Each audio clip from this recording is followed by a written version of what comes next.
guys for 60 minutes, flying around and having some fun. Let's go. We got to beat them now. Let's go. I'll tell you what, it can't be a one-time thing. It's got to be every time. In 1992, Pittsburgh area native Bill Cowher returned to his hometown and watched his city come alive with a renewed sense of pride in its football team. A new generation became part of the team's best regular season in more than a season built on high intensity and high energy football. Hey, listen, don't let anything lay in the locker room. Just go out there, let's have some fun, playing football our style. We control the tempo of this football game today. Now let's go. A snap to O'Donnell. O'Donnell cranks, throws. Downfield, the ball is caught brilliantly by Ernie Mills. He's into the end zone for a touchdown. And he got the big six. We gotta get a killer instinct. Right? Put teams down, get the hell, get this game in our pocket early. Let's go. And a deep handoff going to Foster, comes over the left side of 15, the 10, the 5. Look out, Terry. Breaking over the left side, galloping, angling out to the left just a bit, eluding everybody in the secondary. Foster shook loose and ran like a demon. We got to rush the quarterback relentlessly. Relentlessly. Let's get after the stop. Let's go.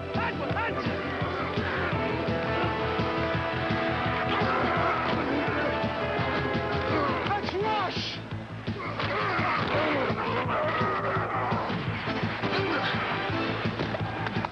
Rush.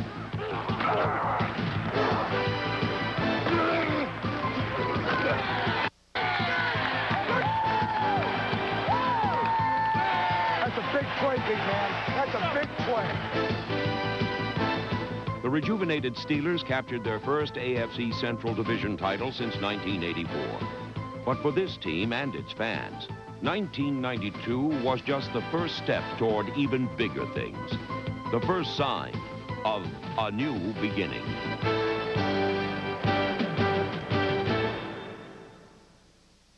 A rainforest, the ultimate. The Bill Cowher era began with the toughest of tests. An opening day trip to the Astrodome against the division rival Oilers, a team most experts had picked to run away with the AFC Central race. Early on, those experts appeared to be right. But what no one had counted on was the surprising resolve of these young Steelers and some surprising play calls from their young coach. And Mark Royals standing at his own 40. For the rush, and he's passing downfield. And he completes the pass, pulled in by Warren Williams, galloping the 20, the 15, the 5. Whoa-wee! That was Royals throwing the pass. Williams was wide open over the middle, and Williams takes it to the Houston 1. That was absolutely a great call.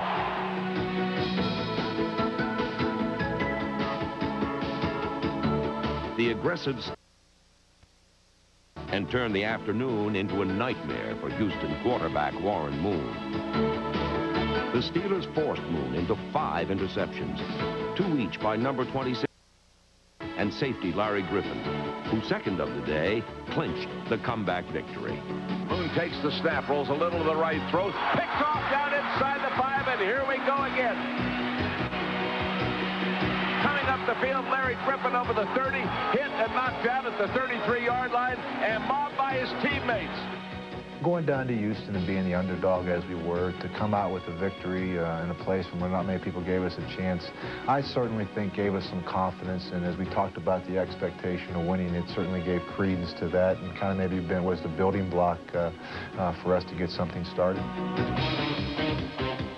O'Donnell giving that ball to Foster, big hole through the middle of 20 to 50. He's headed in, down 5, touchdown Pittsburgh.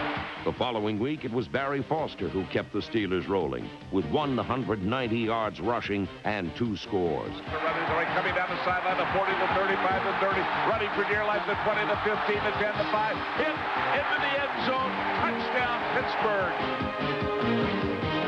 1 week later in sun-drenched San Diego, it was quarterback Neil O'Donnell who shone the brightest. O'Donnell ran for 1 score and threw for 2 more as Pittsburgh dominated the eventual AFC West champion.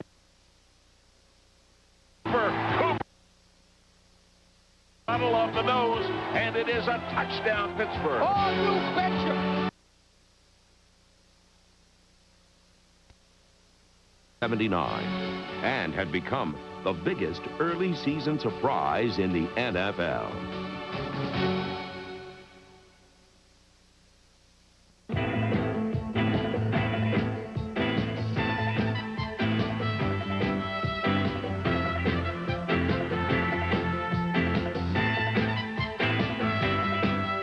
No Steeler made quicker strides from obscurity to stardom than third-year running back Barry Foster, the new workhorse in Pittsburgh's power running. It's a new offense that featured big linemen like 290-pound tackle John Jackson, meeting defenders head-on and powering open a rushing lane. In the new system, Foster became the Steelers' most valuable player, carrying the ball 390 times for 1,690 yards, both Steelers records. And behind the blocks of fullback Merrill Hodge and guard Duval Love, Foster became a Pro Bowl starter as the AFC's leading rusher. Center Dermonte Dawson joined Foster in the Pro Bowl, anchoring a line that successfully blended the experience of Tunjokin with the youth of Justin Strelzik and Pro Bowl guard Carlton Hasselrig.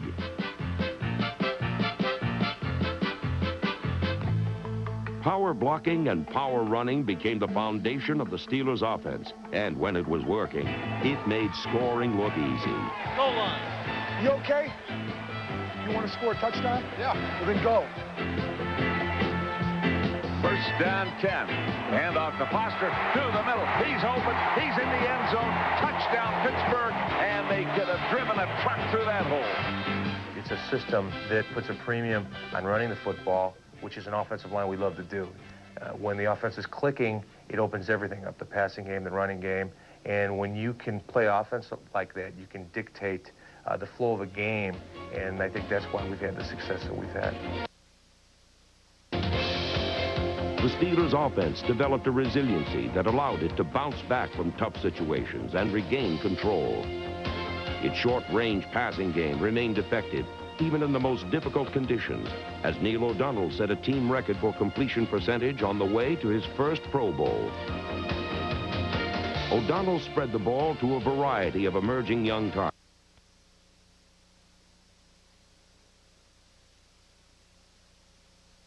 Number 81.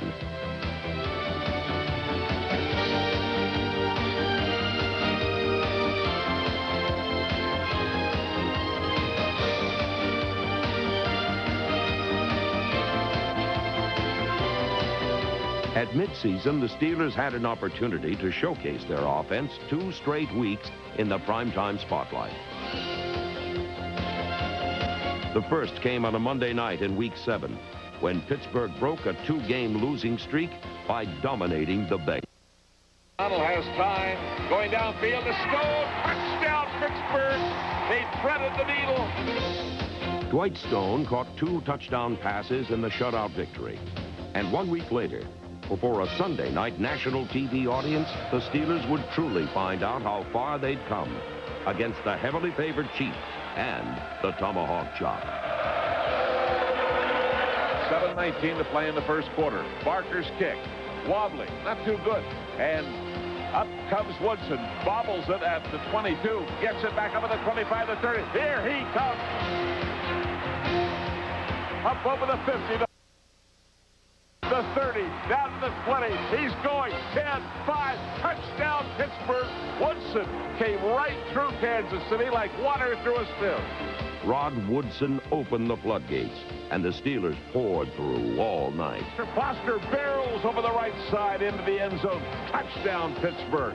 What a move by Foster. What a job by the line up ahead of him. Again, Foster's the lone setback, and a fake by O'Donnell. Fires the pass into the end zone for the touchdown. The Steelers had proven they could play with anybody. And while they had caught fire in Kansas City, Their season would reach the boiling point the following week in a showdown with the Oilers. One of them days, brother. You one of them days. Got a game you want to play in here. With both teams at 5-2, this was a battle for control of the division. And for a while, it appeared those experts who liked Houston were right all along.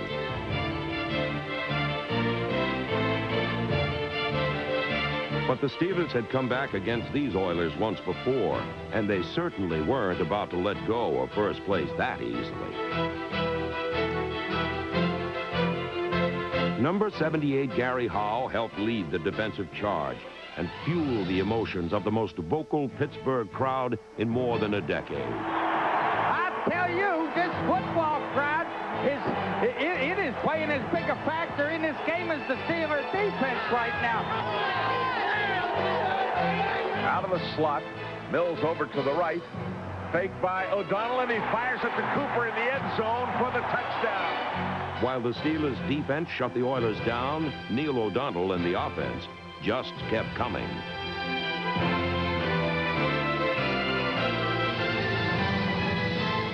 Eric Green's first down conversion on 3rd and 16 was the key play in Pittsburgh's drive toward the go-ahead score. Let's go, that's it! That's the way to move it! Oh, get that big 6. And O'Donnell with a play fake to the left. This direction fires into the end zone. And the touchdown as he hits Green down at the end line. Beautiful fake by O'Donnell. The Steelers held on. And for the rest of the season, the AFC Central would belong to Pittsburgh. One play at a time, communicate, make sure you and Darren are on the same page. Fly around and hit some people. Have some fun. Play with some high intensity. By midseason, the enthusiasm of the Steelers' young first-year coach had become as big a hit with the fans as it had with the players. Let's go now. We got to cover. We got to cover. Read the end. Come hard backside, Charles. You can make the play. Cowher's intensity was transferred to special teamers like Warren Williams and Jerry Olszewski. Charles Davenport and number 99, Levon Kirkland, also showed the same passion that their coach had once displayed during his special teams career. The best coverage team in the National Football League. He wants to go out there and play. I mean, he's a young guy, he's a big guy, aggressive, and he just sometimes it seems like he just wants to run out in that field and make a tackle and hit someone. That's the type of personality he does have. Hey, I'm going to tell you, tight end, if you want to get a two-point stance, you get where you feel like you can rush the quarterback. You understand? Yeah. Rush the quarterback. Let's go now. Relentless, Greg. You got to keep going. You got to be relentless. Just got to keep going, Jay. You got to keep going. Got to keep rushing. Got to keep rushing.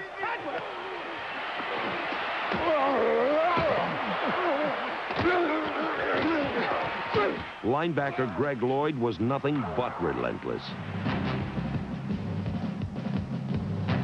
Lloyd led the team in forced fumbles, recoveries, and sacks, and seemed to possess a built-in radar that allowed him to seek and destroy whoever had the ball.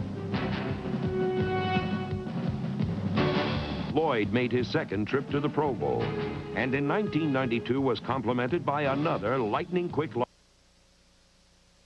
Gerald Williams.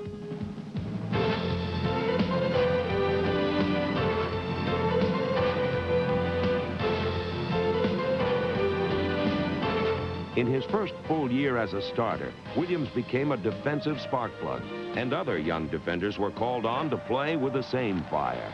I want you to challenge her when we're involved in man-to-man. You understand me? I don't give a shit if you get beat. Challenge her.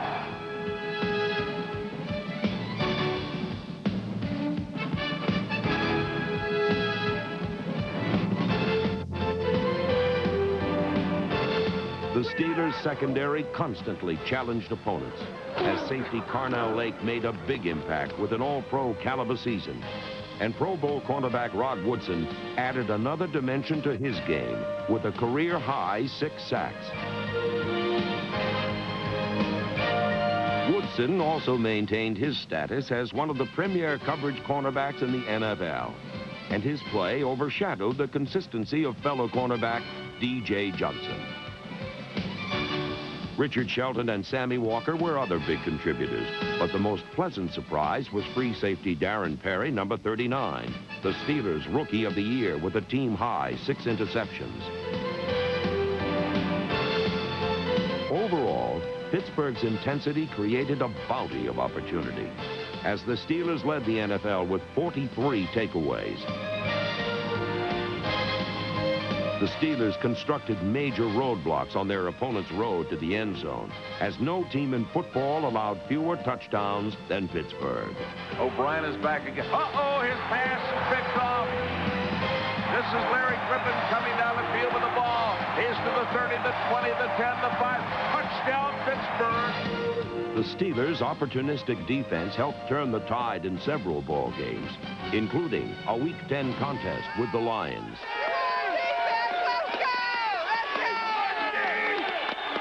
Kramer takes the snap. He is hit. He fumbles the football. It's loose. It's scooped up. It's loose again. And down the field they go. And running with the football, Carnell Lake.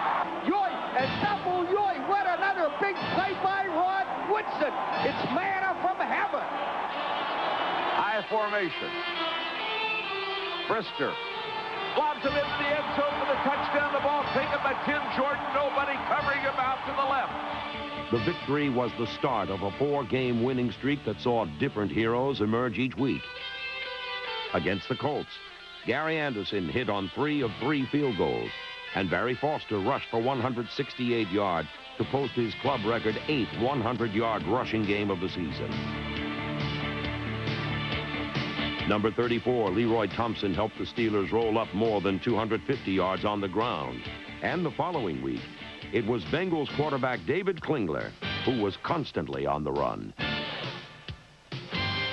Donald Evans, Kenny Davidson, Aaron Jones, and nose tackle Gerald Williams were part of a relentless front that waves and tallied a team record 10 sacks.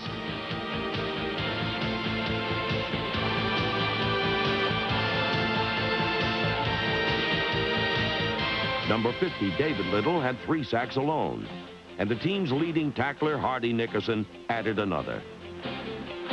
The Steelers' record-setting show of defensive muscle was complemented by some heads-up special teams. And here's the bad snap, and I'm not sure what happened, but the Steelers have the football, and firing down the field, there's a touchdown, Pittsburgh. Charles Davenport fielded it on the dead.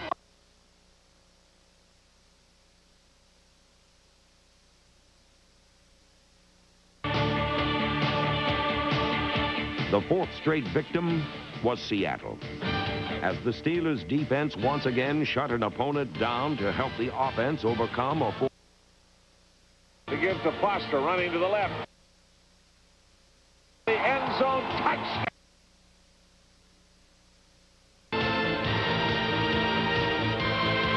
It was week in, week out team consistency that had kept the Steelers atop the AFC Central.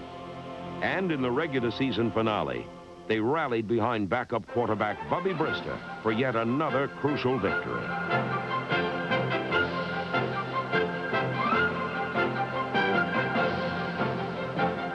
In his 3rd straight start in place of the injured Neil O'Donnell, Brister completed 18 of 25 passes. But another Steeler was looking to add to an even more impressive set of numbers. Over the course of the season, Barry Foster had posted an amazing 11 100-yard rushing games, one short of tying an NFL record. And so on this final regular season Sunday, Foster chased history, and late in the 4th quarter, he ran it down. And he gives to Foster. Now he gets a block, comes to the outside, and he's running upfield across the 25. And that's going to take him over 100 yards. He has 12 100-yard rushing games this season. That ties the all-time NFL record set in 1984 by Eric Dickerson. The Steelers' 11-5 record was their best since 1979. And with home field advantage throughout the playoffs, Pittsburgh seem primed for the postseason. Winner of this year's Academy Award for Best Picture. I got nobody but you, Frankie. Academy Award winners Clint Eastwood, Hilary Swank, and Morgan Freeman. The city was alive for Pittsburgh's first home playoff game since 1982, and the Steelers were determined to make it worth the wait.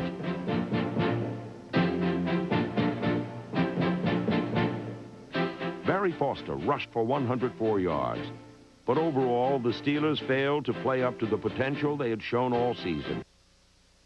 Too much to overcome. And O'Donnell's hit fumbles the football. And the Bills say we have it. It is Buffalo's ball. That's unbelievable. The Steelers simply let too many opportunities slip through their grasp. And Wright throwing to the far side, almost picked off by Shelton. Oh, Shelton almost had it. The playoff loss was a painful reminder of how difficult it is to maintain a consistent level of excellence.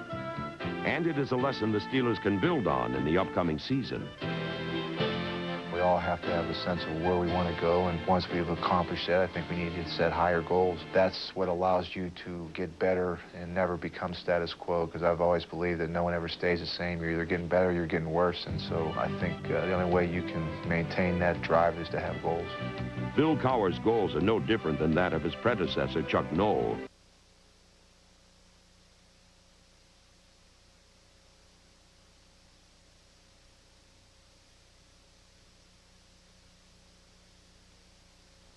Same electricity has been reborn in a new generation.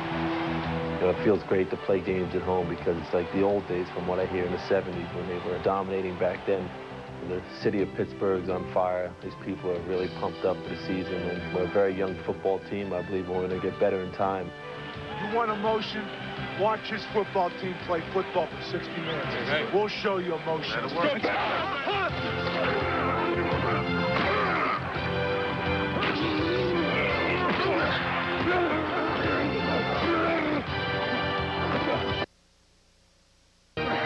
We got to get people to...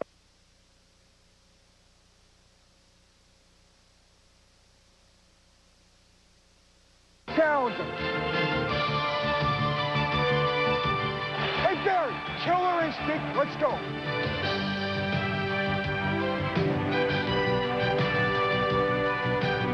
I sense a lot of pride here, man. I'll tell you what, you're the best in the National Football League. That's the way you got to think.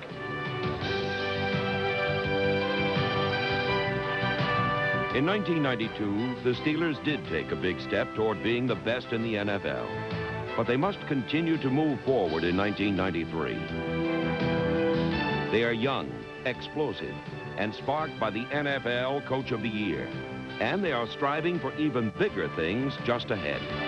Yes, 1992 was just a start for the Steelers and their fans. One remarkable season that successfully signaled a new beginning.